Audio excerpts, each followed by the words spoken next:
From the historic UW Fieldhouse, it's time for men's wrestling on BTN. Hello from Madison, everybody. My name is Chris Vosters. Joining me on the call this evening is Brad Nardick. And Brad, tonight's matchup pits Wisconsin and Indiana. And for the Badgers, coming off two tough road losses to Ohio State and Penn State. And when you lose substantially to powerhouse programs like that, Brad, I mean, how much stock do you really put in results?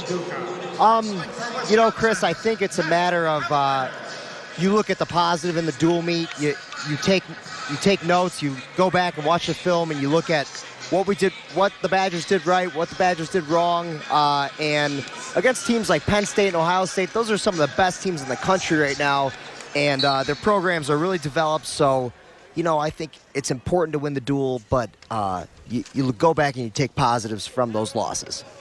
We'll start tonight at the 125-pound weight class and work our way up. For Wisconsin, Matt Cavallaris takes on Joe Duca, and points awarded already in this match with just about 20 seconds gone by in the first period. Wrestlers return to neutral. Cavallaris out of Naperville, Illinois. Duca, the redshirt sophomore from Gibbstown, New Jersey. Indiana looking for their first win, Big Ten dual win of the season. They come into tonight's match 0-3. And the Big Ten is just, winning duels in the Big Ten is no easy task. So looking into that 0-3 record, you can't put too much stock in that. As I was just talking about, Penn State, Ohio State, Iowa, Minnesota, so many great teams in the Big Ten right now. So, every match is going to be a battle here. Cavallaris supplying pressure to the head of Duca with a 2-1 advantage as we approach the midway point of the first period. Both wrestlers return to the standing position. And Cavallaris already with a takedown so far tonight, looking to replicate that. Wisconsin in the red singlets with black on the bottom, crimson for Indiana. And Brad, you're shaking your head. What don't you like? I was just Duca got the takedown early on there, and excuse me, thank you. Cavallaris with the quick escape. And you're going to look for Matt Cavallaris to pick up the pace here early on. A lot of times when you give up an early takedown like he did, you want to get those points back, and obviously there's no rush. It's early in the match, but you want to establish yourself on the scoreboard and in the match. Cavallaris looking for his first win since December 9th, first dual win since December 9th, which came against Nebraska, 7-4 decision over Eric Kufal.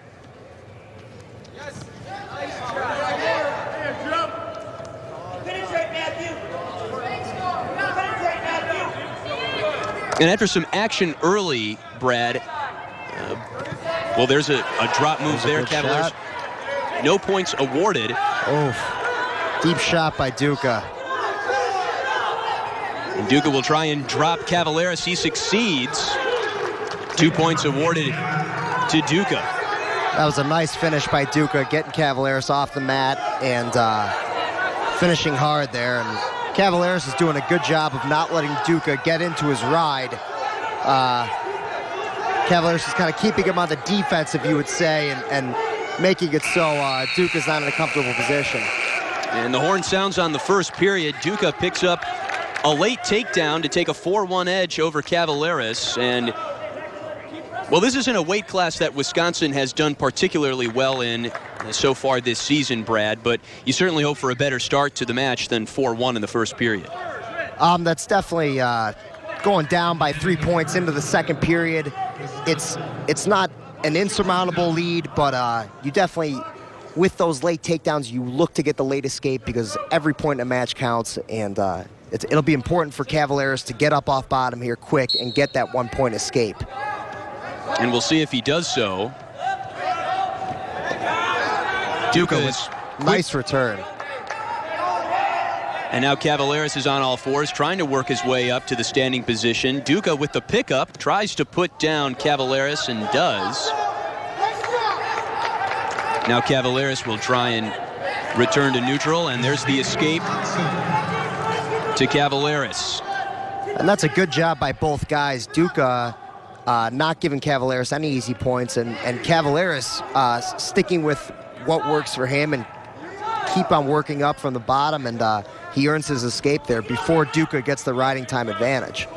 Wisconsin has won the 125-pound weight class just twice this year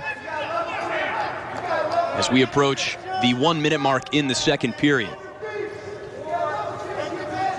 Difficult to tell these two teams apart because of the similar colors. Indiana with the darker crimson singlets, and Wisconsin, of course, with the two-colored cardinal red and black. As the wrestlers separate.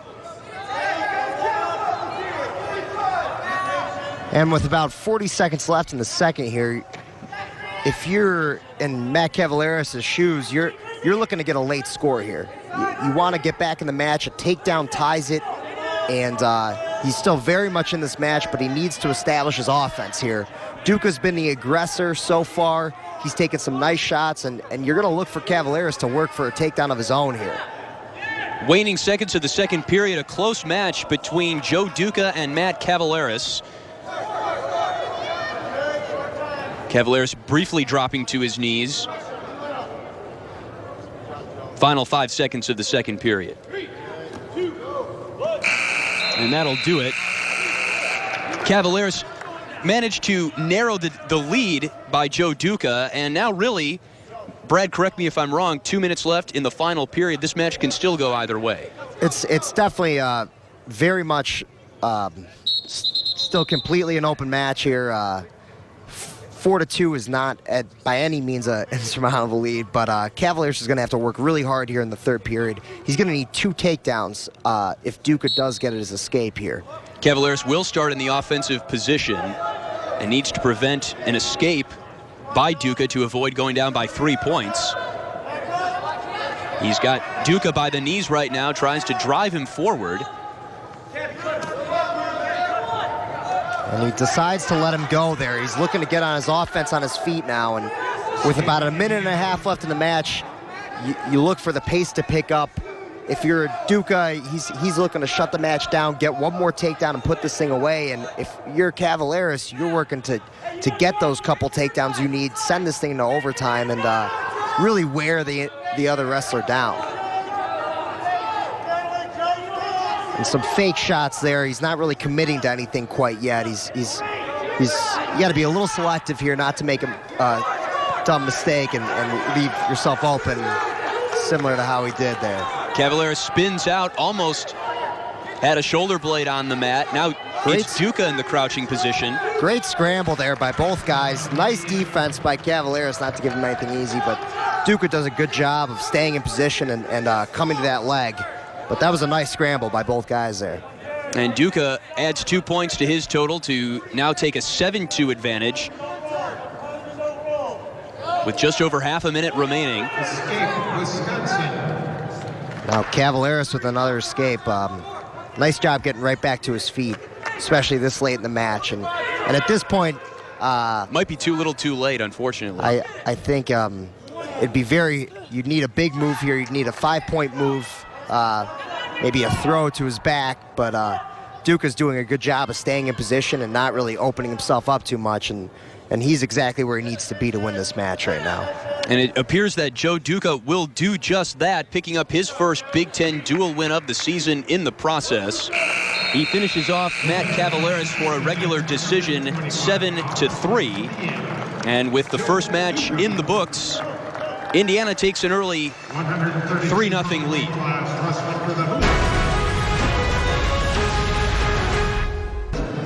That sets the stage, Brad, for the 133-pound weight class. And for Wisconsin, this should be a win, you'd like to think. With Tyler Graff coming in to take on Alonzo Shepard. Graff, the number 5 wrestler in his weight class. Graff, definitely the heavy favorite in this match. He's very good wrestler from his feet. He gets after it early, and look for him to get to his leg attacks right away here. He's definitely a wrestler who likes to set the pace early on. And it looks like he's doing that already. For Shepard, he's a little bit of a younger, more inexperienced wrestler at this point in his career. And it's a big opportunity for him as well because he's got a chance to go out and compete against one of the best guys in the country. And 2 takedowns quickly for Tyler Graff. He builds a 4-1, 4-2 advantage now as Shepard picks up his second escape of the match. Oh, and there's a quick takedown again from really nice shot by Graff there, and great high crotch. Graff now applying pressure to the head of Shepard. Graff 2-1 in Big Ten duels so far this season. A surprising upset to Penn State's Jordan Conaway. And yet another takedown for Tyler Graff, and we're just over a minute gone by in the first period.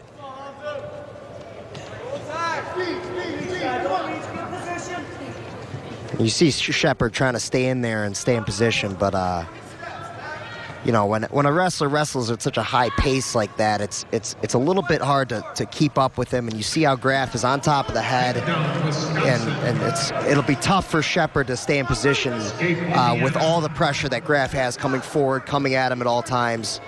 But Shepard's doing a good job of hanging tough in there right now. But Graff is just very technically sound as he gets to the legs again there for another takedown. Graff wearing the red anklet to Shepard's green, and it's 12-5 the score. Just over a minute to go in the first period. Graff has won 3 matches this season due to major decision. And the chance already in the first period, it looks like the opportunity for a 4th major decision. Absolutely, and in this situation, he's looking to get some back points here and looking to get a tech fall, be up by 15 points and get that technical fall, add an extra team point to the board, and you know, in these Big Ten duels, every one of those points counts. So you really look for Graff to work for some back points here, and you look for Shepard to not give up those extra points for his team. Shepard has done a good job escaping the many takedowns that we've seen so far out of Tyler Graff, but Graff overwhelming Shepard right now with less than 20 seconds to go in the first. Graff with a leg in, and what he's looking to do there is he's trying to work that leg that he has trapped over the hip, turn Shepard's hips, and once the hips turn, the head will follow. That's kind of a guarantee in wrestling. Shepard survives the first period to the score of 12-5. Graff in control as we await the referee's position for the start of the second period. Wisconsin chooses down. And it will be Graff in the defensive position. We'll see how quickly Graff can work his way out of this one. He spins around now north-south with Shepard. Does a good job of getting his hips out when he's underneath there and not giving Shepard a chance to get to any of his holds on top. And applying pressure to the head very well there is Graff. Nice shot from an underhook there. And what you're going to look for Graff to do is his strongest position would be from his feet, and you're going to look for him to try and work takedowns where he gets Shepard to his back from the neutral position. And Graff unwilling to let Shepard escape there. That's another one, and that's Graff makes a few swipes at Shepard's legs as the wrestlers approach the out-of-bounds mark.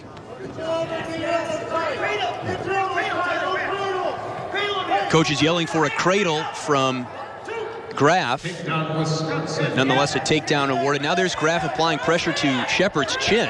And you see when Graff sticks his head in the ribs like that, he's trying to work that cradle. He's trying to get Shepard's head to his knee and lock up that cradle and try and get a pin there. But looks like he's going to try and get a couple more takedowns here, possibly wear Shepard out a little bit more, and those pins are always a little bit easier in the third period. Graff with a 12-point advantage, and Brad, we can hear the Wisconsin coaching staff quite clearly shouting out calls to Graff. But when you have your head protection on and when you're in the heat of a match, I mean, really, how much are you hearing the coaches shouting at you? You don't hear a lot of anything outside of that. I think some guys are more aware of it than others. Tyler is more of a wrestler that he knows what to do. A lot of these guys have wrestled thousands of matches in their lives, so you know the situation going into the match. You know that it's a dual meet and you're trying to get as many points for your team as possible. So Graff knows without them telling him to be working for the fall here. Horn sounds on the second period. Graff still in control, 19-7 as we head into the final 2 minutes. And Alonzo Shepard heads over to have a word with Dwayne Goldman. And I'm not sure if he called injury time there or maybe it's blood time. His nose might have been a little bit bloody, but I think you're absolutely right, Brad, as the athletic staff out to clean up a spill on the near side of the mat from where we're seated. But Graff comes into this match 8-2 overall at the 133-pound weight class. But he spent really the first half of the season, almost all of it, wrestling at the 141 weight class, and he was 11-2 there. Now, when you're so successful at one weight class, why the decision to drop down to the 133? You know, for every guy, it's different. I think you look at Tyler Graff, and he's been near the top for a long time. He's a two-time All-American, coming into his third year of eligibility. He's got one more year left after this year, and he's looking to basically be at the weight class where he feels he has the best opportunity to win a national title.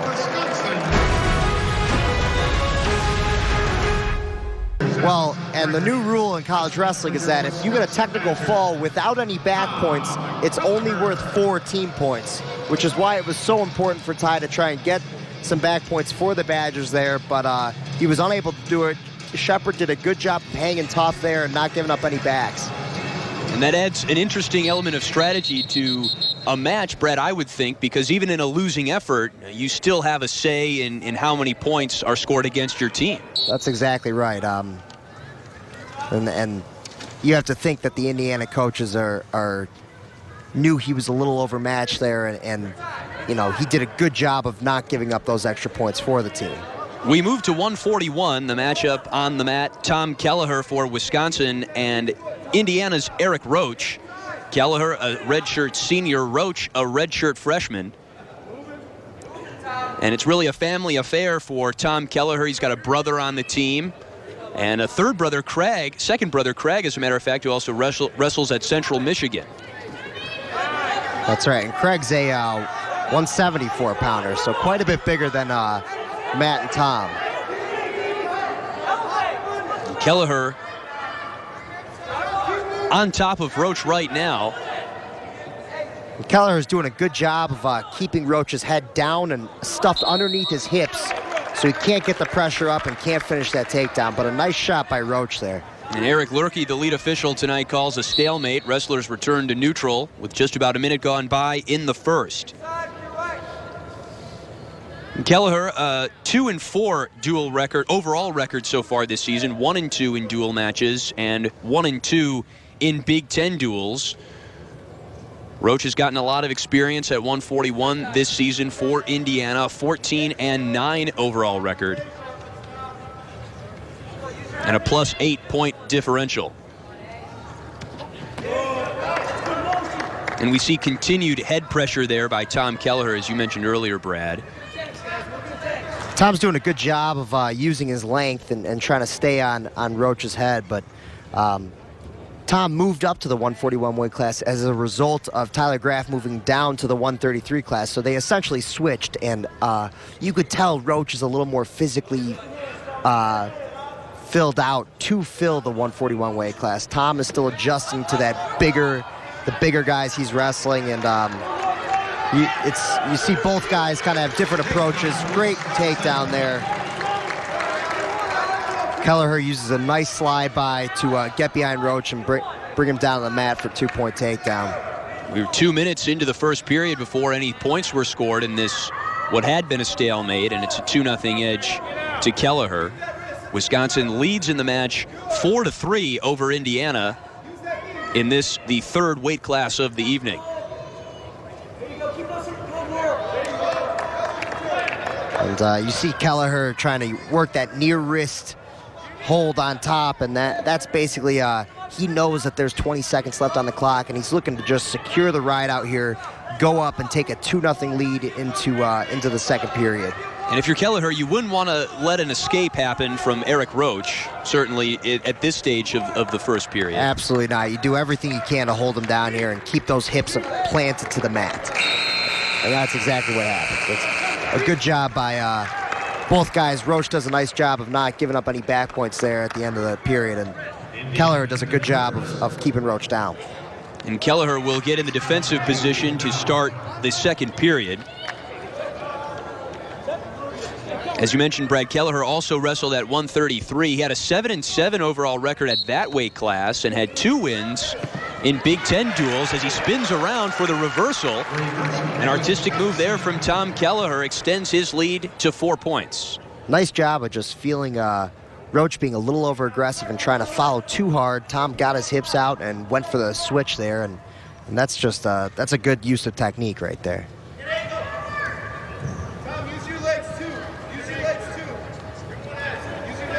Kelliher really using his arms, upper body, it seems, at least at this stage of the match, not really using much leg at all in an attempt to rotate Roach onto his back. And you hear the Wisconsin coaches yelling, use your legs, use your legs. It's important when you're in the top position to use your whole body to get as much pressure forward on the bottom wrestler as you can. Not only does it help you secure back points and pins, but it's also very exhausting for the bottom guy to hold all of that weight on top of him for a long period of time. Well, despite Roach's 14-9 overall record, he's looking for his first win since the Midlands tournament back at the end of December. Had to drop out of a match against Minnesota's Nick Dardanes due to injury.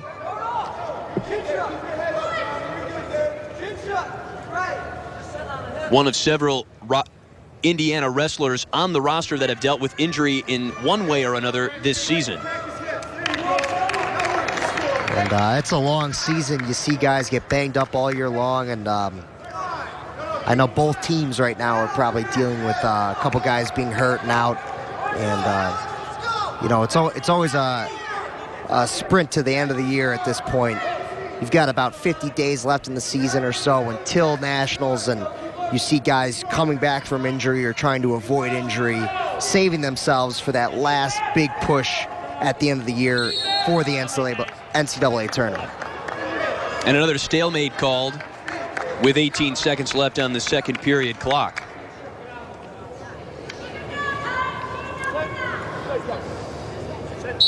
Kelliher from the offensive position.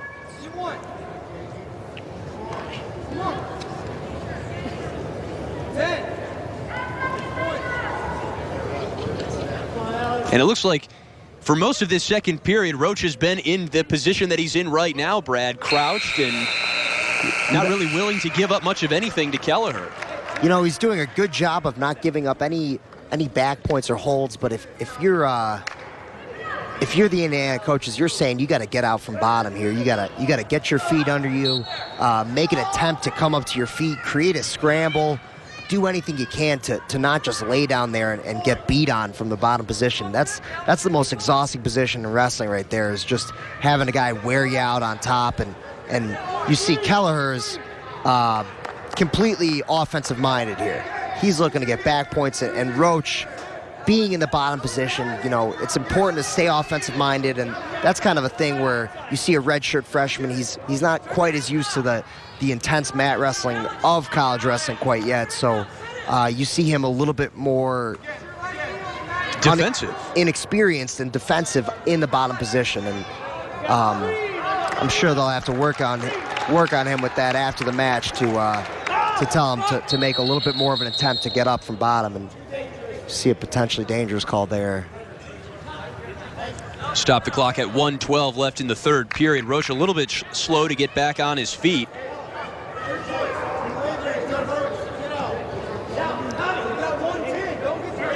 And for Kelliher, he's been pinned in his last 2 matches. Granted, neither of the matchups were particularly easy. Had to go up against Hunter Stever of Ohio State, the number 2 ranked wrestler at this class. Was also pinned by Penn State's Brian Pearsall. Ironically, both of those pins came at the 122 mark. So Kelliher has survived that with ease and now has a 4-0 lead. 4-1 now with the escape, and you see Roach with a nice shot there, good shot attempt, and he needs to get a takedown. He needs some points, and Kelliher with a great slide by to the single leg gets to that ankle and takes him down. And with the score as a 7-2 essentially, with Kelliher having riding time completely locked up, and you're looking for both guys to try and get one more takedown here to end the match. Kelliher working for the major, like we talked about earlier. Those points are important. And with 30 seconds left, you could bet that there's going to be some action here at the end of this match. Less than 30 seconds on the clock, 7-2 the score.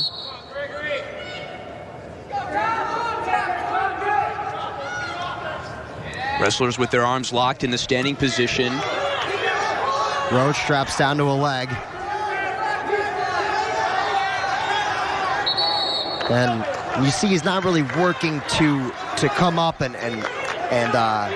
get an angle and get Kelliher's leg up. He's more just looking to hang on there and not give up that last takedown.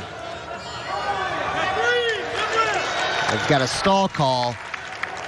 It's not going to be enough for the major here, and Kelliher wins the match 8-2. Hard-fought match there. And important for Wisconsin nonetheless. They'll get a regular decision, but not by much. A 6-point victory for Tom Kelliher. Needed a win by 8 or more to qualify for the major decision. Wisconsin will nonetheless add to their total as we head to the 149 weight class.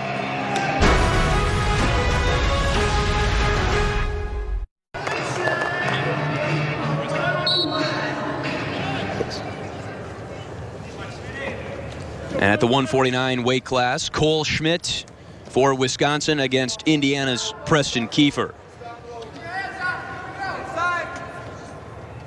Schmitt, the 5'8" redshirt senior out of New Glarus, Wisconsin. Keiffer, the redshirt sophomore from New Jersey. Keiffer looking for his first win of any kind this season. He's 0-5 overall, 0-2 in Big Ten duels. And Schmitt, a big upset over Cam Tessari of Ohio State back earlier in January, an 8-7 decision.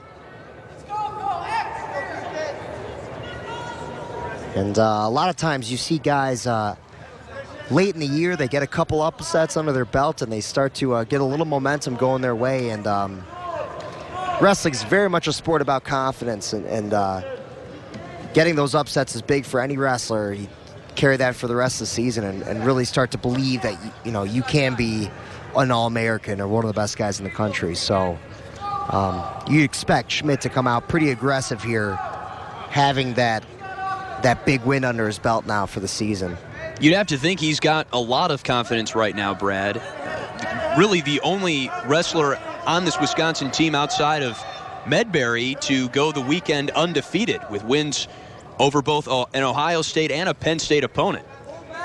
Definitely two great wins against really well-coached teams. The thing about wrestling teams like Ohio State or Penn State is that you got to earn every win against them. There's no easy match. There's no holes in their lineup. So for both of those guys, those are really good weekends to come off of.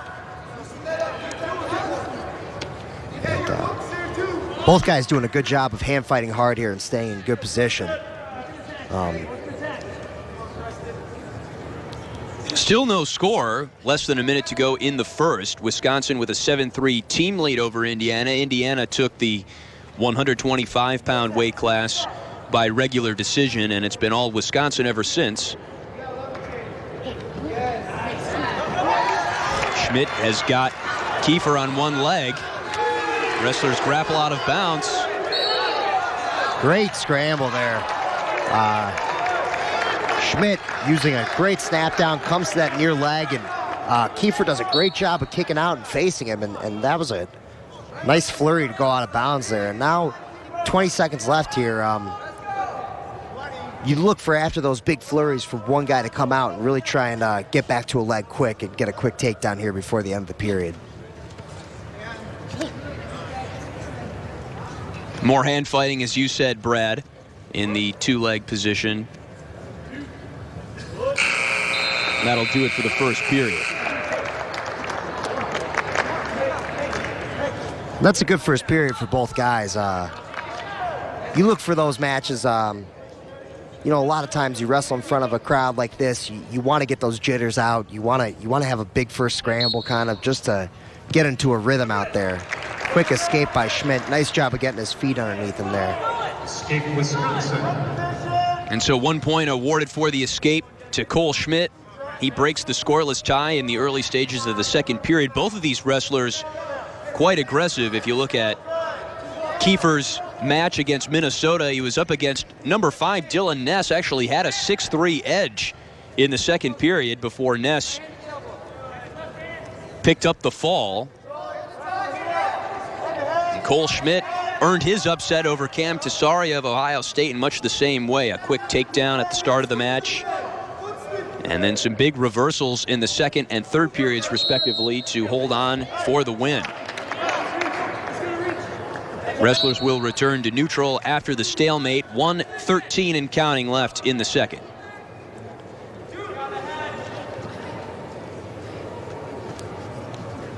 Wrestlers feeling each other out at the center of the mat. Nice shot by Keiffer there. And Schmitt does a good job of kicking out there, not giving up any points easy.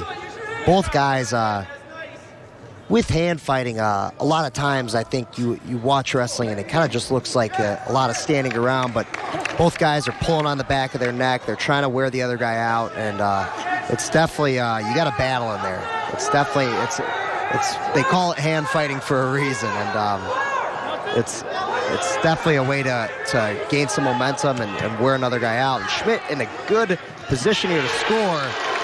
There's a 2-point takedown. Really nice defense by Keiffer on the edge there, and Schmitt takes his momentum back, which normally you'd see a guy looking to move forward and get an angle, and Schmitt kind of reverses it there at the end of the period with only 7 seconds left, which is a big takedown at this point. Schmitt had Keiffer on one leg and almost wheelbarrowed him around for the takedown. Still a low-scoring affair, but Schmitt definitely took control in that period. Those takedowns at the end of the period are big for a couple reasons. The first being that it's you get 2 points without giving up that 1-point escape, and that's a huge strategic advantage. But also giving up a takedown in after a hard-fought scramble like that at the end of the period, it's a momentum shifter. Definitely, it's kind of like making a 3 at the buzzer in basketball. You carry that momentum into the next period, and a lot of times it's tough to make up for that ground right there. Certainly, you mentioned carrying the momentum over into the third and final period now, and a bit of blood spilled on the mat again for the second time, and now it looks like Preston Keiffer is going to have his head wrapped before the start of the third period. Indiana's training staff getting a lot of action here early on with some blood time, and that's not uncommon. You see a lot of nicks and dings in wrestling. Looks like Keiffer's feeling okay though. He's fine. They'll continue the match. Keiffer straps back up and gets ready for the referee's position to start the third. Keiffer will be down in the defensive position with Cole Schmitt over the top. And when you have a lead, certainly going into the third period, Brad, do you want to be in the offensive position? Hope to get a quick takedown there to extend your lead? I would say absolutely. Yeah, I think a lot of times you see guys make the mistake of looking at a small lead and thinking that they could just hold on. And I know both coaches, Coach Goldman and Coach Davis, come from the Iowa system. They both wrestled there, and that's comes from a kind of a school of thought that says, let's keep scoring points, let's run the score up, let's wear this guy out. So I would say you definitely, if you are in Schmitt's position here, you say, I'm not satisfied with 3-0. You're looking to score some more. It looked like Schmitt was really trying to push Keiffer through into to get his shoulder blades on the mat, but Keiffer got out of it. And now the wrestlers will return to the center of the mat for the final minute 5 of the third.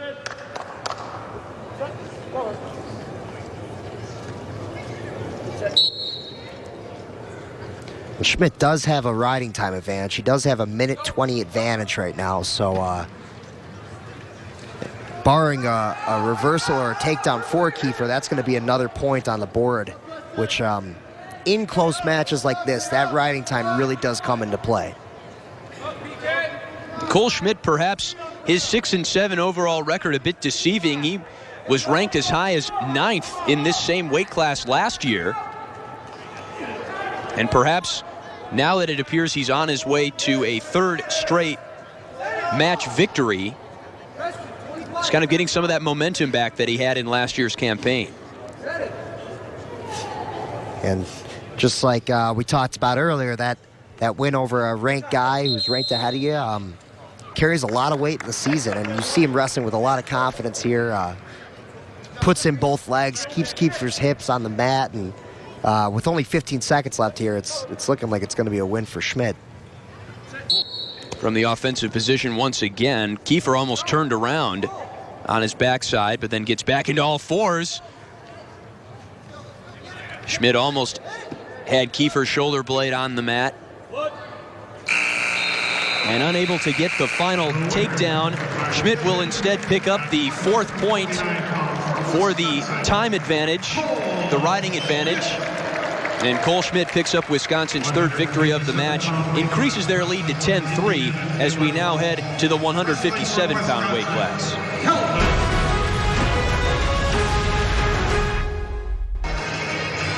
For Cole Schmitt, you saw Keiffer, tough wrestler, stays in there, he hand fights hard.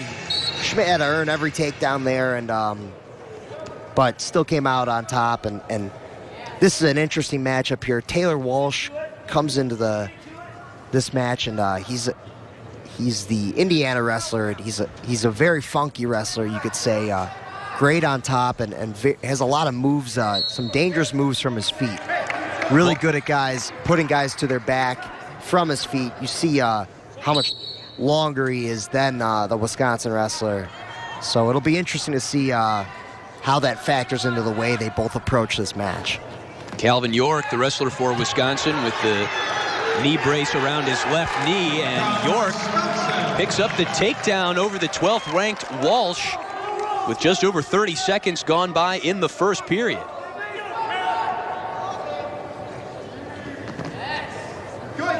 Nice takedown there. You see Walsh go for that little, try and throw York's momentum over here at the end of that takedown, and York does a good job of keeping his hips back and not giving up any rolls there. And again, you see Walsh going for a little bit of a roll there. And so Kalvin York with a little bit of early momentum over Walsh. Walsh, the redshirt sophomore from Cherry Hill, New Jersey. York comes to Madison by way of Belleville, Wisconsin. A quick turnaround there. York in the on-top position right now as Walsh stands up. York quick to bring the 2 wrestlers back down to the mat. You see York a little cautious there.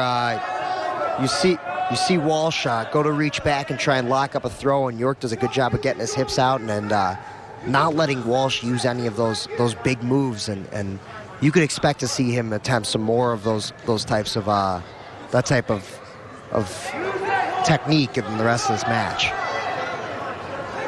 Walsh cuts York's lead in half with the escape. It's now 2-1 as the wrestlers head out of bounds and will return to the center of the mat. Still a minute and 11 left in what's been an exciting first period so far. Very physical, unlike some of the other earlier matches that we've seen tonight, Brad, that have been mostly technical, as you said, a lot of hand fighting. That's right. It's good to see action early on. Fans like it, and it's good. Both wrestlers start to kind of zone in, and hopefully we'll see some more big attempts here by both guys. Shot attempt by York there. Walsh looking for the slide by. And this is a good match here so far. Both guys really attempting. Oh, big and a takedown. There for Headlock by York. He keeps Walsh's shoulders in. He's got him on his back. And Walsh with the reversal. Some excitement brings the crowd to their feet for the final 30 seconds. And that's going to be a 2 reversal and 2 back points for Walsh. Great move by York to get that headlock. And Walsh doesn't give up anything easy. He goes ahead and gets that reversal and gets 2 back points. Keeps himself in the match, which is really important at the end of that period there. York looked to be in trouble there, Brad, as you said. He still trails Kalvin York by now 2 points at the end of the first period, 7-5, and that sets the stage for an exciting second and third period. York looks a little bit disappointed that he gave up the reversal to Walsh. Nonetheless, it was a great move by York to get Walsh on his back. You definitely, I think you definitely see a little frustration there. You know, it's a difference between going up 7-1 or 7-5 in the second. But either way, great wrestling by both guys. With that reversal, York did a great job of not giving up 3 back points or getting pinned. Walsh is a pinner. He's got a lot of pins on the year, and York doing a good job of battling hard after the reversal there. And Walsh doing a great job of not giving up the pin for his team as well. Walsh with an impressive 10-1 record in dual meets this season. Oh, and another scramble here. And Eric Lurkey waves the wrestlers back to the neutral position at the center of the mat after a stalemate. 1:18 left in the second. Walsh finished 4th in his weight class at the Midlands tournament back in December. He's got 5 wins over nationally ranked competition this season, but Kalvin York is giving Taylor Walsh all he can handle. That's right. You definitely, Kalvin's had an up and down year, and this is like those matches we were talking about. This could be his moment to get that big upset in the season and use that momentum. And you know, for Walsh, you know, the match didn't start the way he thought it would. He is the 12th ranked guy in the country, but he knows he's got a battle on his hands right now, and that's kind of where you see the best matches, is when guys are trying to upset those higher ranked guys and make a name for themselves. And Brad, we've seen a scoring change in that last stalemate. It's now 6-5 York instead of 7-5. And they're going to give York still credit for the near fall, but a 2-point variety instead of 3. And now it looks like Wisconsin's coach Barry Davis wants an explanation. Oh, I see. And apparently with those quick reversals and a lot of rolling around on the mat, it's tough to tell sometimes how long one wrestler was actually on his back. So they're basically saying it wasn't the full 5 count, it was only 4, and so they take 1 point away from York there. And like we talked about earlier, that's every point counts, especially in these big matches, especially when you're trying to get an upset. And you could see Barry Davis is pretty upset about having that point taken away. And now he's having a word with Indiana's head coach Dwayne Goldman. Both Iowa wrestlers, in fact, teammates at Iowa in the 1980s. Looks like they come to a cordial agreement there. No bad blood quite yet in the duel. Now, what is Barry Davis going to be saying to Kalvin York in this timeout right now with the 6-5 advantage? What is York wanting to do in the final 50 seconds of the second period? You know, part of it is you don't want to overextend. You don't want to get too caught up in the heat of the moment and start to try and do too much, wrestle kind of outside of where your strengths lie. But I believe Barry Davis would be saying to Kalvin to stay aggressive, get another clean shot off, and get another takedown here before the period ends. You could never, you know, 1 point in this sport is nothing, and not that it's nothing, but it's not enough to win a big match like this. And so I think you're going to see Barry say, you know, stay after him, stay on him, and keep the scrambles going. This is York's first year as a starter for Wisconsin, is one of 3 wrestlers this year to see action at the 157-pound weight class. He is by far the most experienced wrestler, or has seen the most action at 157 this year for the Badgers. A 2-3 Big Ten dual record, looking to bring that back to 500 with what would be a very impressive win over Taylor Walsh. Walsh was good last year as a redshirt freshman, compiled the 29-12 record. He's off to a 23-6 overall start to this season.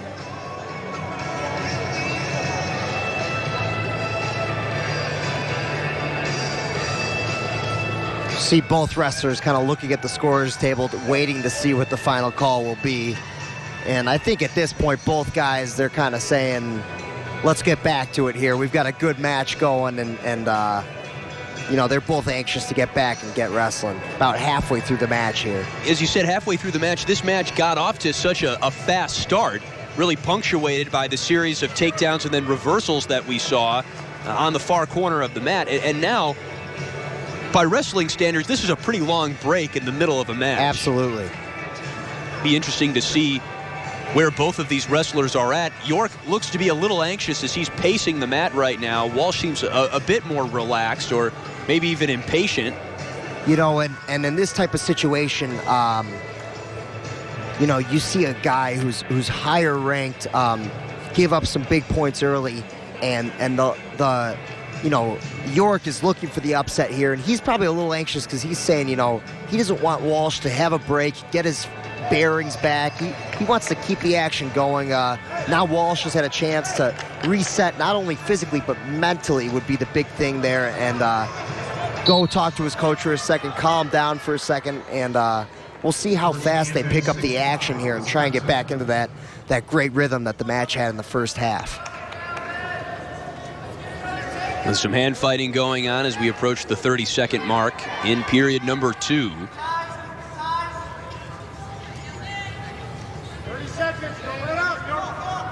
Walsh is applying some pressure to York's neck. York tried to dip there, but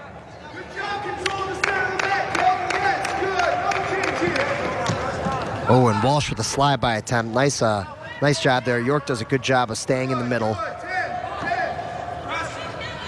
Final 10 seconds of the second period. Looks like both guys will just keep on hand fighting until the third here.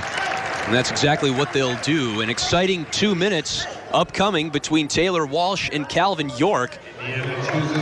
Really pivotal not only for these two wrestlers, but also for the direction of the rest of the match from a team perspective. Indiana down 10-3, certainly not out of it yet.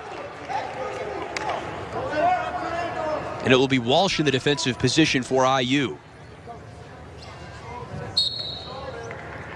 And for York, he's got about 30 seconds ride time advantage, so he's close to having that minute advantage, and he's going to try and ride him hard here and keep him on the mat. Walsh looking to get an escape. He does. Oh, and York with the arm spin. So Walsh has tied this match up at 6-6.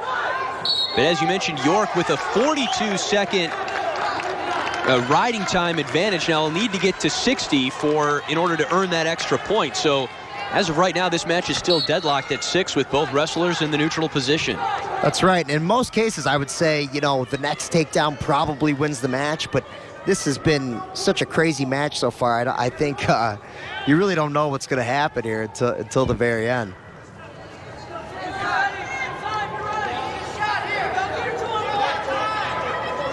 York's got his right hand draped over Walsh's neck.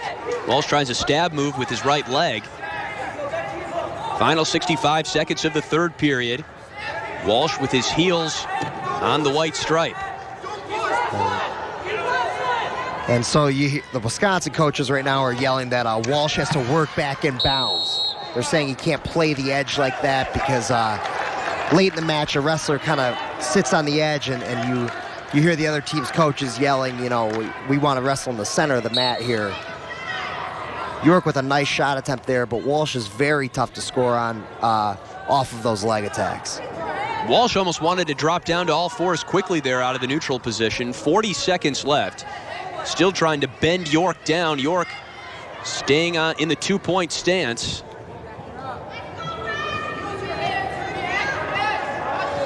And Walsh dances away briefly once again. It looks like he's playing the edge, Brad. And there's 2 points awarded. And a quick 2 call there. Now it's definitely secure the takedown, but York went for an attempt, and Walsh does a good job of countering there and gets the takedown right on the edge with only 10 seconds left. And that'll lock up the win for Taylor Walsh. Great match, though. Hard-fought battle by both guys. York came out hard early on and almost locks up that upset, but and it was a quick takedown. You said it yourself, Brad, but Walsh did end up securing it, as you said. He did indeed. At first it looked like there might have been a scramble situation there, but Walsh did a nice job of staying behind both arms and securing that takedown to win the match. And we head into the intermission period with Wisconsin on top of Indiana 10-6. 5 matches down, 5 to go. Back after this, this is Wisconsin and Indiana wrestling on BTN.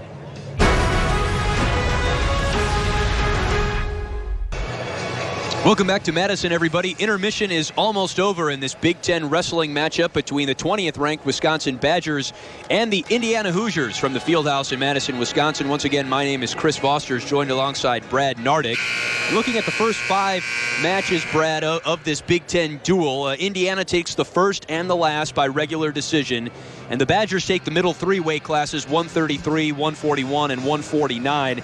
Tyler Graff, as expected, probably picks up a 4-point major decision, and here we are, Wisconsin on top of Indiana 10-6. And reflecting back on that last match that we saw before intermission, 157 weight class, Kalvin York and Taylor Walsh.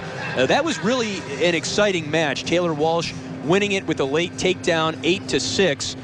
And if you're Indiana, you're only down by four points. I mean, who has the upper hand in momentum going into the second half? Winning the last match before intermission definitely helps, but I think in a dual meet situation, you look at the team score and you look at who you have coming up. Right now, Indiana's got basically their stud here, Ryan LeBlanc. He's been a great wrestler for a long time in the national scene, so they've got to feel confident coming into the second half of the duel, but they are giving up a forfeit at 197, which is a huge amount of points to make up. 6 points is a tough amount to make up in a dual meet, especially in the second half of the duel.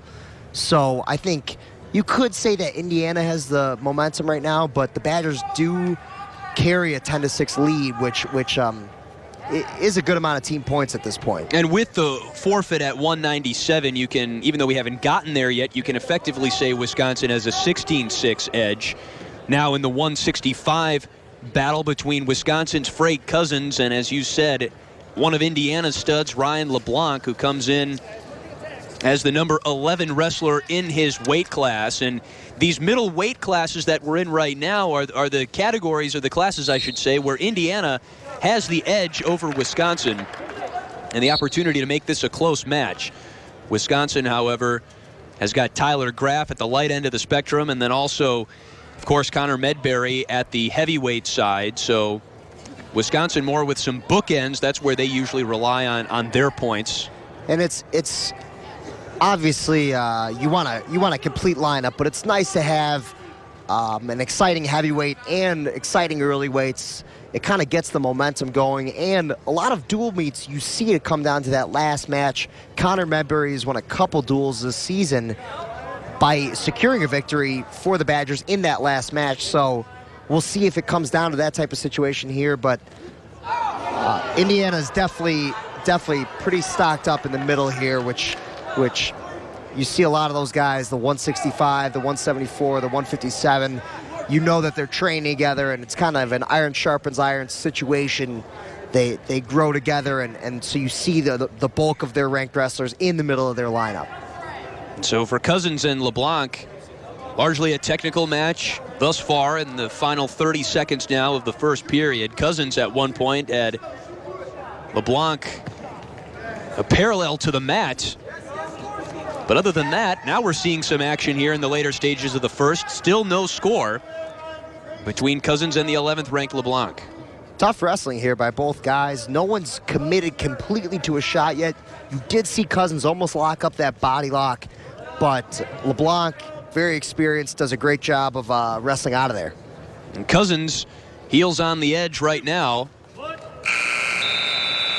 as the horn sounds on the first period. LeBlanc, the redshirt junior out of Morrisville, New York, actually Indiana's active team leader in career wins with 57. He's got 16 so far this season, but is 0-2 in the Big Ten. And LeBlanc will start in the top position to start the second period. Once again, no score. And LeBlanc has had to wrestle number 2 ranked David Taylor of Penn State, who is a returning national champion, only ranked behind Kyle Dake of Cornell, 2 of the best wrestlers in the country. So looking at that loss, it's tough to say, it's tough to really look at it in a negative way. David Taylor being one of the biggest names in college wrestling right now. LeBlanc looks good here so far. Cousins doing a great job of wrestling a tight match here, though, early on. And LeBlanc has dealt with injury this year, too. You do have to keep that in mind. A lot of times, if people expect to see a ranked wrestler come out and just destroy an unranked wrestler, but there's a lot of factors that go into it. And Cousins is a tough matchup for anybody because he doesn't wrestle a very orthodox style. LeBlanc gets a leg in here, and Cousins trying to sit him to his hip, but LeBlanc doing a good job of staying behind his arms and looking to work both legs in, and that's a big advantage for LeBlanc if he does, and it looks like he does have that second leg in now. Just about halfway through the second period, still no score. A defensive struggle between 2 physical wrestlers. We'll head back to the neutral position as the clock stops at 57. You mentioned LeBlanc has dealt with injury. He actually missed the Ohio State match, which was Indiana's last match. And as you can see him on the mat right now, he's got some tape over his nose. And he would have been one of Indiana's most promising contestants at the Midlands tournament, but missed it because of the flu.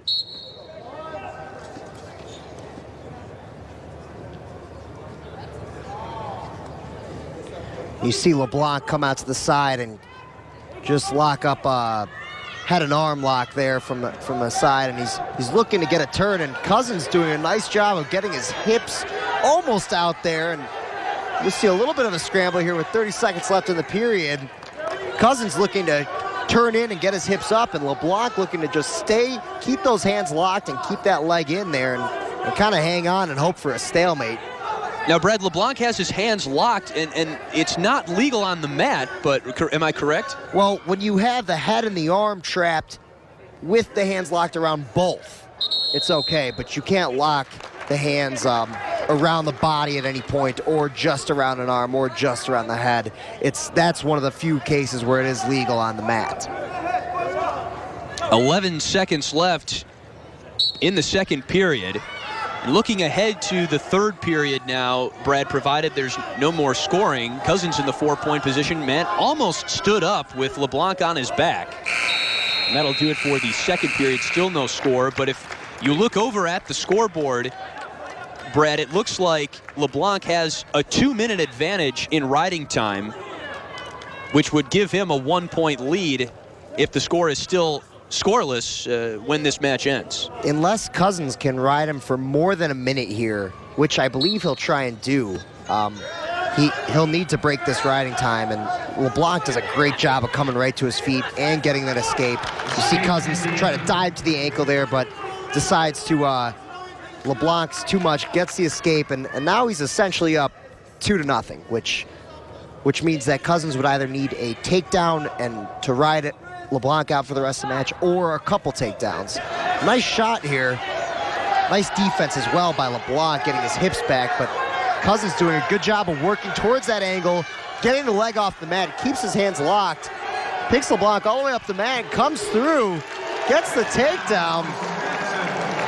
A nice maneuver there by Frank Cousins. He's up 2-1. Once again, LeBlanc has, in all likelihood, 1 point coming his way for riding time. 1:10 left in the third. Cousins on top. And Coach Trevor Brandvold saying to Cousins right now, keep him down, keep him down. He needs to break that riding time, so then if LeBlanc does get an escape, it would be a tie match if the riding time does go underneath a minute. But LeBlanc comes back to his feet, and just like we said earlier, it might take 2 takedowns here be a action-packed last 45 seconds for both guys. The score is 2-2, and LeBlanc has a minute 21 time advantage. Some excitement building here in the field house for the final 30 seconds. A nice shot there. Cousins quickly adjusts his chin strap, now drops to his knees. He's got LeBlanc on his back, spins out of it nicely. Both wrestlers at the center of the mat. 19 seconds left. Oh my gosh! And a throw by Frank Cousins. Now you gotta walk me through that one. Wow. Brad, it almost looked like Cousins was about to pull LeBlanc on top of him and then ducked underneath at the last second. They were and the crowd loves it here right now. They were in the over-under position. Cousins was on a relentless attack there. And basically what he's trying to do with all those leg attacks that he was firing off is he's trying to get into LeBlanc's defense.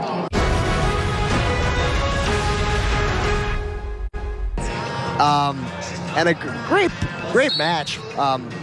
Frank Cousins really turns it on there at the end and locks up the victory. Well, you mentioned it was a gutsy move, Brad, but at that point we knew that LeBlanc was going to get the 1 point for riding time. What did Cousins have to lose? You got nothing to lose there, and but to go to something so unorthodox, you don't see that every day. When he did just need the 2 points, he didn't need to get the throw, but he went for something big and it worked out for him, and that was probably the most exciting match we've had in the duel so far.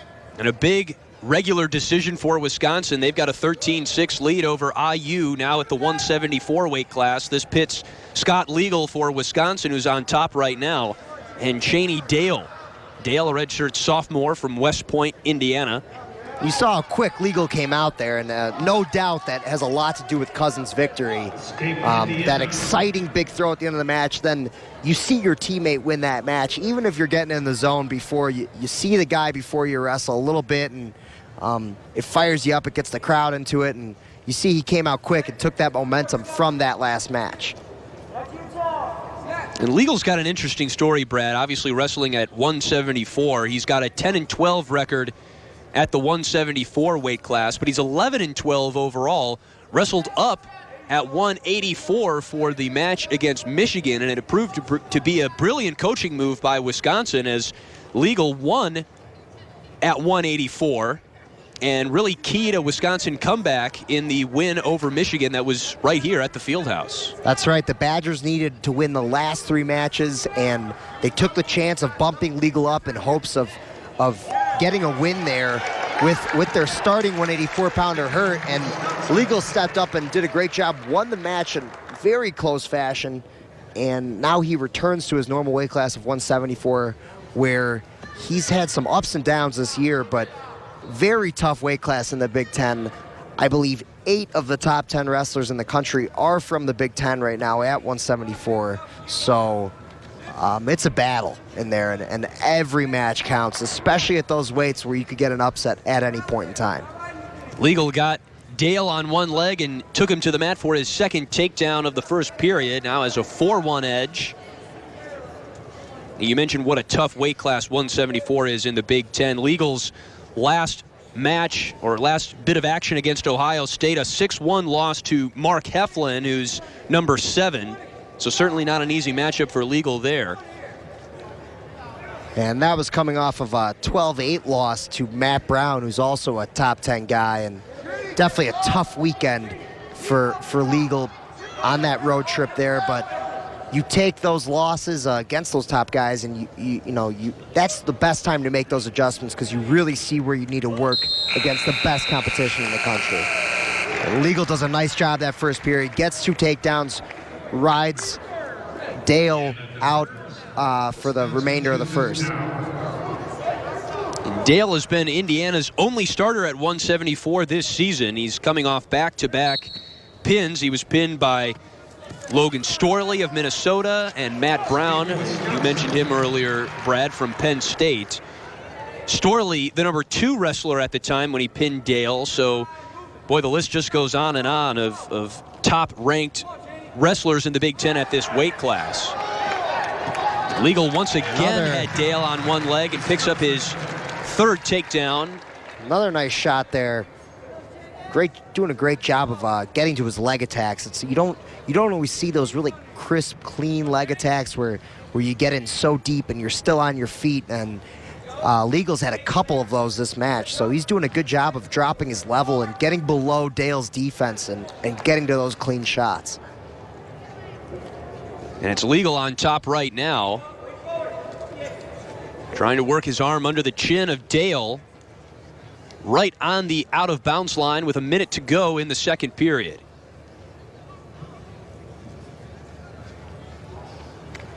Doing a nice job of staying in bounds here. This is kind of a no-win situation for Dale. When you're on the edge of the mat like that, if you get close to an escape, more likely than not, the top wrestler will push you out of bounds before you do secure the escape. So Liegel's doing a good job of wrestling on the edge here and not letting the ref call him out of bounds. And if you're Dale here, you're looking, you got about a couple feet to go to just get out of bounds and get a fresh start in the center here, which is really what you're looking to do. With 20 seconds left now, there Dale gets up and works his way back to center. Liegel with an overwhelming advantage in riding time, over 3 minutes as the second period winds to a close. And he breaks Cheney, Dale right back down to his stomach there with only 20 seconds left. That's not what you want to see if you're the IU coaches. You want to see your guy really battle in this situation and try and get that point to keep from giving up the major decision. 7-1 the score with 2 periods now complete. We head to the third with Scott Liegel in control. Liegel takes neutral here. Doesn't feel like he wants to even mess around taking the bottom position. He's going to look to secure another takedown. And that might just be scouting. The Wisconsin coach is saying Dale's strongest position might be from the top position, so they don't want to put Liegel down and slow the match down and give Dale the advantage.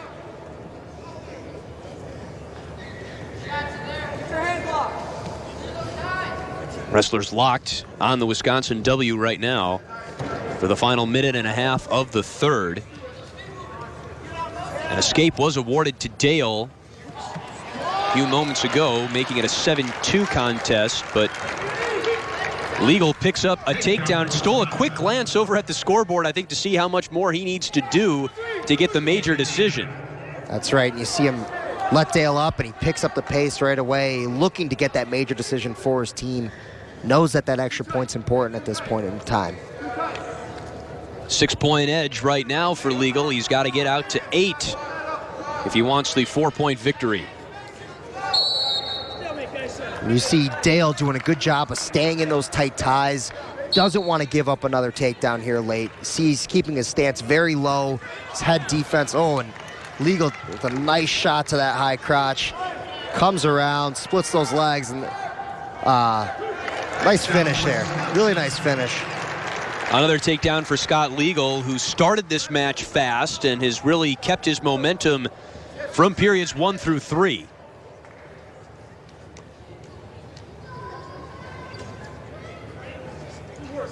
And now he's got Dale's leg crossed over. You see he's looking at that trapped leg. That's a really tight position. And he was looking to bring Dale's face over his shoulder and hope to get some back points. Doesn't look like it's going to happen. You got to give a lot of credit to Scott Liegel here. Coming off 2 losses against high-ranked opponents.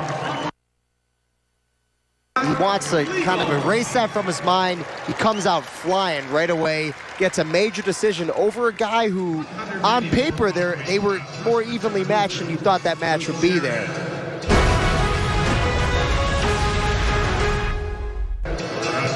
Four points awarded to Wisconsin for the major decision victory to Scott Liegel as he advances his Big Ten dual record to 2-3 on the season.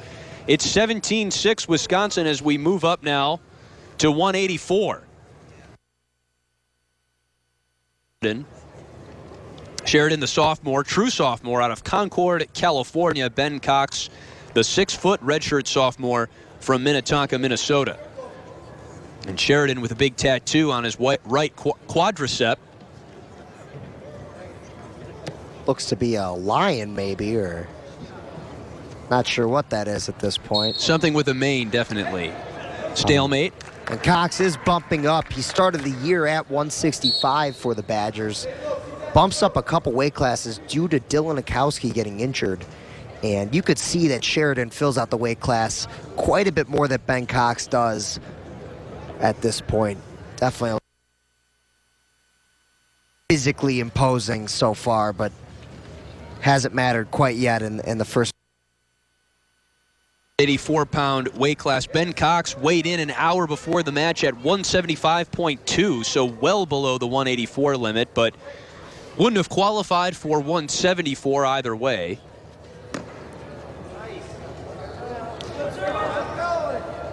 And Sheridan working Cox back towards the edge of the mat. And look for Cox to try and circle to the center here. He doesn't want to give up ground like that.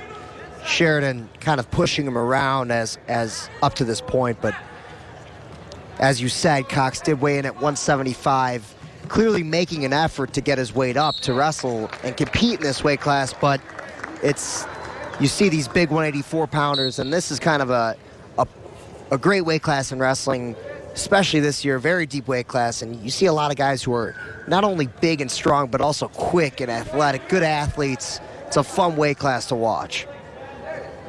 Sheridan looking for his first win since the Midlands tournament when he pinned Iowa's.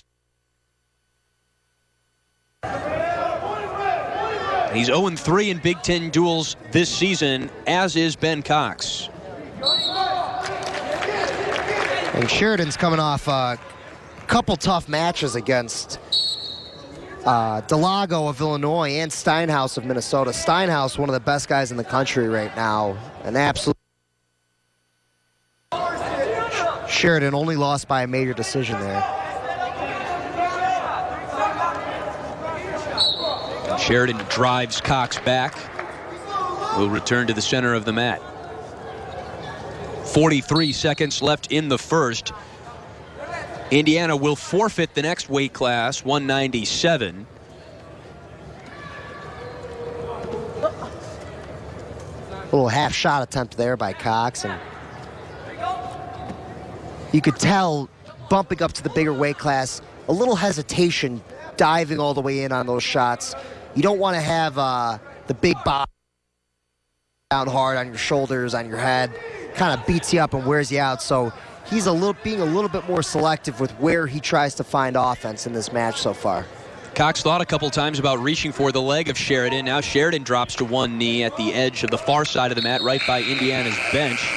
That's the end of the first period. No score. Now, Brett, it's clear Luke Sheridan has been controlling this match, but does Cox have a moral victory now that the score is in fact tied after one? You know, I think it's just a matter of the way Sheridan's approaching the match and the way that Cox is approaching the match. Both Ben Cox is approaching the match here. Both guys being a little bit hesitant, not fully committing. Sheridan doesn't look like he's really tried to go to much offense so far, and Cox is doing a great job of holding the center and wrestling here against the bigger and stronger guy. And when you are wrestling somebody that's heavier than you, what is your strategy then? You know, I would say it's a different type of approach depending on the guy. In some cases, you let it fly, you go out there, you say, I've got nothing to lose. But I think in this type of match, you're a little bit more selective, you're a little more tentative to give up points, because right now Ben Cox knows he's in this match. It's period. And I think your approach would be that, you know, you keep yourself in it and wait for your spots. You look for your opportunities when you get them, but you don't be too over-aggressive. Sheridan with a 1-0 lead, less than a minute to go in the second.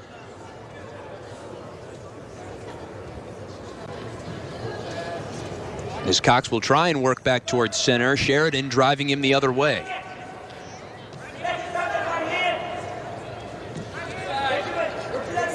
And the wrestlers separate, and we'll see who shoots first.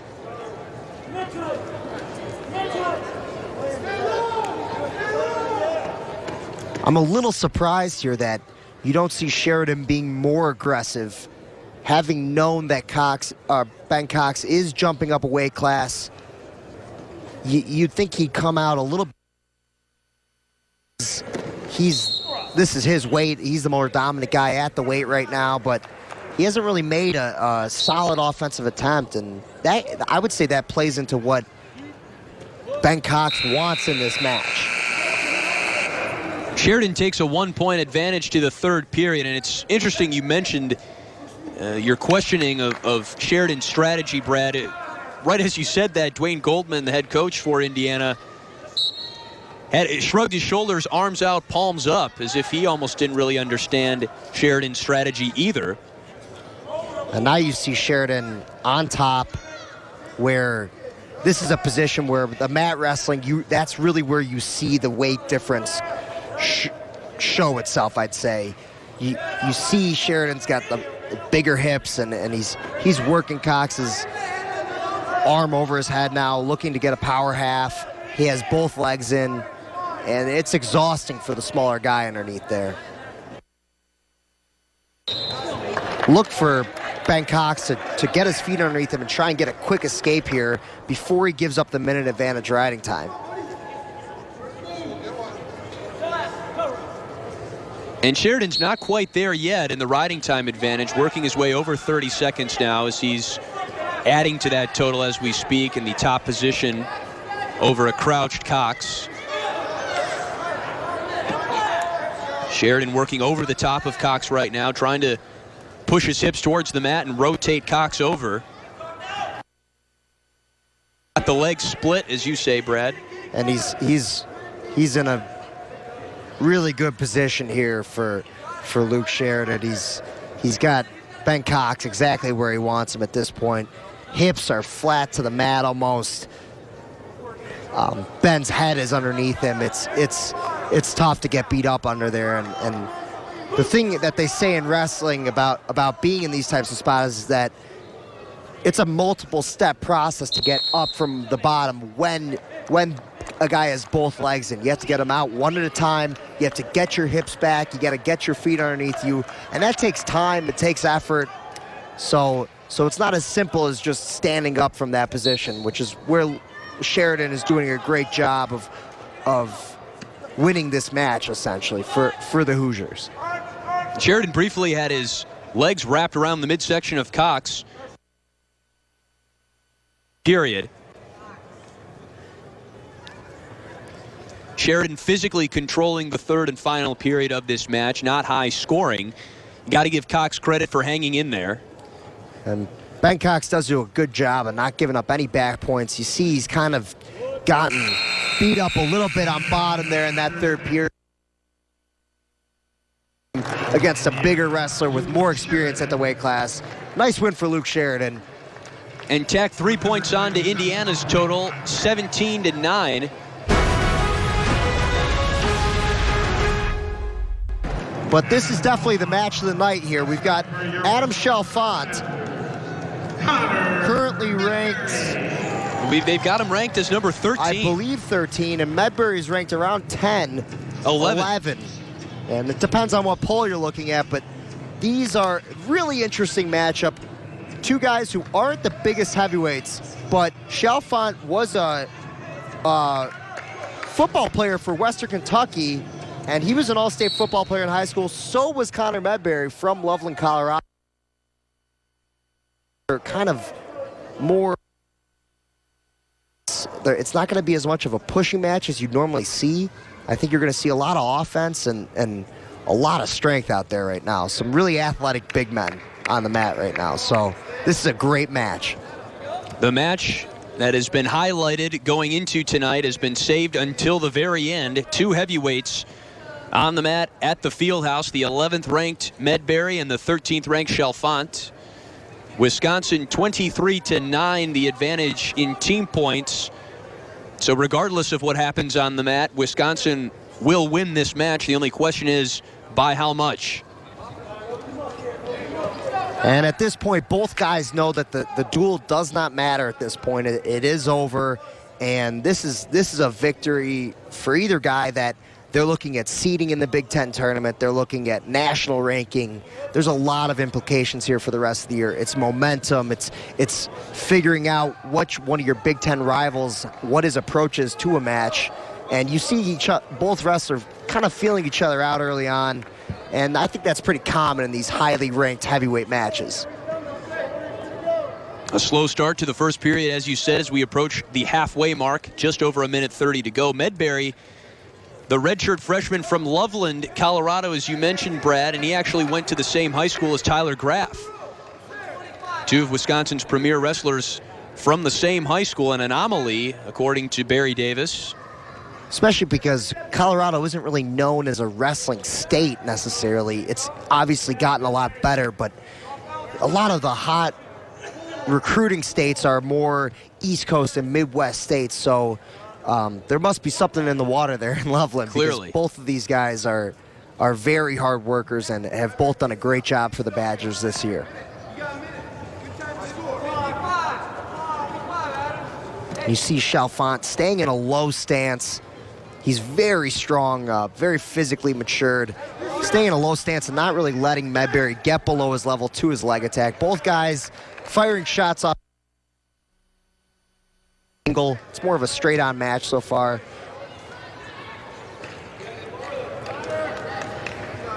Chalfant really clawing at the head of Medbery there.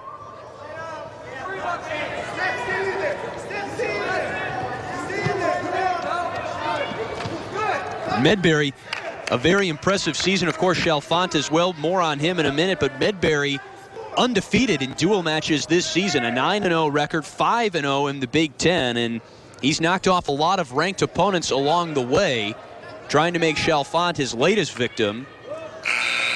Chalfant, despite the number 13 ranking, is still looking for his first win in Big Ten duels. Big Ten season, facing off against number 2 Tony Nelson of Minnesota and number 10 Peter Capone, who Medbery did just defeat in the Ohio State duel for the Badgers. So both guys have a lot of... Each have wrestled a tough schedule, and in terms of heavyweight matches, it's you don't say it's a one-move match, but a takedown can mean the world in these. It's never as high scoring as some of the other matches we've seen tonight, so you do see kind of neither guy is really committed to that attempt yet because they know they're looking for that special moment in the match where the other guy lets up for 1 second and they can get to their leg attack. Medbery answers first with a 1-0 advantage on an escape attempt moments ago. But Chalfant, even though he's lost to quality opponents, he's given them all they could handle. A 4-1 loss to Tony Nelson. That Peter Capone loss was a 2-1 final. And Chalfant was 5 seconds shy of sudden victory in that match. The second point came because of Capone's minute 5 riding time advantage. That's got to be a tough way to lose. And that's how close some of these matches could be. That's definitely a very frustrating loss to take, especially against another ranked opponent.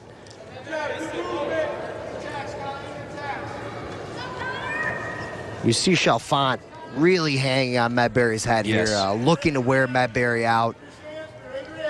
Each guy has taken his fair share of shots so far in the match, but when Medbery gets to a leg, Chalfant does a great job of kicking out, in on a deep shot of his own. No takedown here. Great scramble for a heavyweight. Chalfant in deep on that double leg. Great reshot, and Medbery fights him off with his hips and barely avoids the takedown on the edge of the mat. Great scramble for a heavyweight match. And for a split second, it looked like Chalfant had his arms wrapped around both of Medbery's legs, which would have put Connor in a bit of trouble. More in the center of the mat, you would have seen a takedown there, but Medbery knew where he was at on the mat and does a nice job of kind of working to Chalfant only getting one leg, which wouldn't secure the takedown there. 2 periods down, 1 to go. We head to the third with Medbery on top of Chalfant, 1-0, with Chalfant in the down position.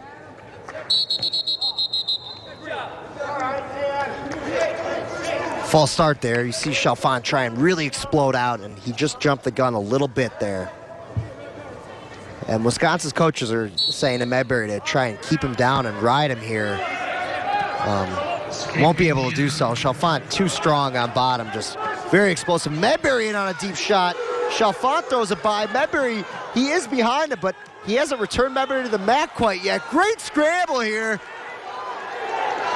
Medbery. Chalfant up on the double leg. Medbery fighting him off. Chalfant does finish the shot eventually. Great scramble by both guys. Wow. And that brings the Indiana bench to its feet. And the reason the takedown wasn't awarded earlier was because as soon as Chalfant did get around Medbery, Medbery was up on his feet. You have to plant the wrestler's hands on the mat to secure the takedown. That's why it wasn't a takedown right away, but Chalfant does a great job of coming through with his hips, gets to Medbery's legs again, and finishes the takedown. That's now both guys. He's up to his feet. You can see both wrestlers are pretty tired here. A lot of action. Medbery does pick up the escape. He's down 3-2. For the final 65 seconds of the third period, Medbery trying to stay undefeated in duels this season. And Medbery in on a deep shot now. Has Chalfant's leg up. Chalfant kicks out again. Very athletic move. Medbery doing a nice job of getting to his shot, so he's going to want to be careful not to overextend.